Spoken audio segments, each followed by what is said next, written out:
Good afternoon. Today, a very, well, hopefully short video. I don't have much to say, I don't have much to report, so let's try and keep this brief. Yeah, a small purchase which represents to me a minor victory. So I was in one of the CEXs in Glasgow yesterday, Sauchiehall Street, and I saw this game in question, and the title of the game is going to be in the title of the video, so I don't know why I'm teasing like this. It's Metroid. I'll get out of that. Metroid 2, Return of Samus, for the Game Boy, and it was in relatively poor condition. Well, I mean, it had like a kind of sort of marks out of the label, a bit like the Breath of Fire that I showed in one of the last videos, and as I remarked, it's just become a little bit more of a kind of, there's something less and less appealing about it. I suppose I'm collecting all these things, and surrounding yourself with these objects is all very well when they're at least sort of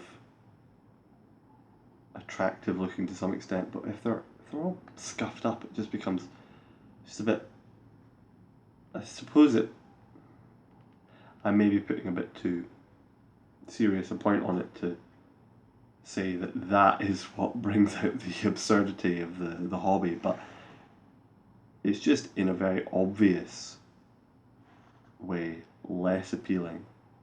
And anyway, this game, I've not seen it turn up much, and it's kind of an oddity of the Metroid series. I get the impression it's far less played. It's not got a very good reputation as a game, and from when I played it once before, I don't think I even played half the game, and it was significantly slower moving than Super Metroid, which I maybe hadn't even played at that time, but certainly my memories of it, I remember it being relatively slow moving, a bit clunky I suppose, which is possibly not a million miles away from the original NES Metroid, which I've played only a very small amount of on emulators. And I remember Metroid. Metroid. I remember Samus's character being pretty large on screen, so the amount of kind of stuff going on and maybe detail of gameplay was hindered by that fact of getting a kind of a detailed model that took up a lot of the screen, a bit in the way of say Super Mario World compared to say Super Mario World 2.